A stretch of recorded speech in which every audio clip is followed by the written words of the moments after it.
அடுத்த படம் தளபதியோட 69 படத்துல நீங்க இருக்கீங்க, நீங்க இருப்பீங்களா அப்படின்ற ஒரு கேள்வி தோணுது. நீங்க தான் மாஸ்டர். சரி, கோரியோகிராஃபரா நீங்க வந்து ஒரு சாங் தெரியலையே. தெரியலையா?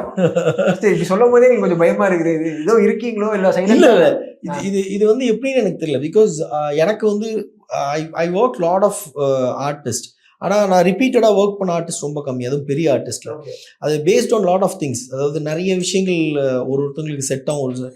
ஏன்னா நான் ஒரு புது ஸ்டைலை இம்ப்ளிமெண்ட் பண்றதாகவும் அது வந்து அவங்களுக்கு டஃபா இருக்கிற மாதிரி நிறைய பேர் அது சொல்றாங்க, ஃபீல் பண்றாங்க. சம்டைம்ஸ் அது வந்து சில பேருக்கு அது ஒர்க் ஆகும், சில பேருக்கு ஒர்க் ஆகும். That is doesn't matter. But ஆனால் நான் என்ன எங்க I was very focused on அப்படின்னா, இந்த மியூசிக் தான் ஜென்யூனா இருக்கணும்னு என் மனசுல ஒன்று போடும் இல்லையா, அதை நான் வந்து கரெக்டாக கொண்டு போய் சேர்க்கணும் அப்படின்னு நினைக்கிறேன். இவ்வளோதான் என்னோட தாட் ப்ராசஸ். ஸோ அதில் வந்து சில பேர்த்து கூட ஒர்க் பண்ணுறது கனெக்ட் ஆகும், சில பேர்த்து கூட ஒர்க் பண்ணுறது ஒர்க் அவுட் ஆகாது. இது எல்லாத்துக்கூடயும் நம்ம ஒர்க் பண்ண முடியும்னு சொல்லவும் முடியாது. சில டைம் வந்து எப்படி சொல்கிறது, ரொம்ப தெரிஞ்ச இல்லை நீ தான் வந்து ஆகணும், நீ பண்ணி தான் ஆகணும் அப்படின்னு அவங்க சாங்ஸ் சில டைம் பண்ண முடியாமல் போகும். சில டைம் நம்ம இன்ட்ரெஸ்டடாக இருப்போம் பண்ணணும்னு, அதுவும் நடக்காமல் இருக்கும். ஸோ லாட் ஆஃப் இது சினிமா வந்து நம்பவே முடியாது. உங்களுக்கு எப்போ என்ன நடக்கும்னே சொல்ல முடியாது.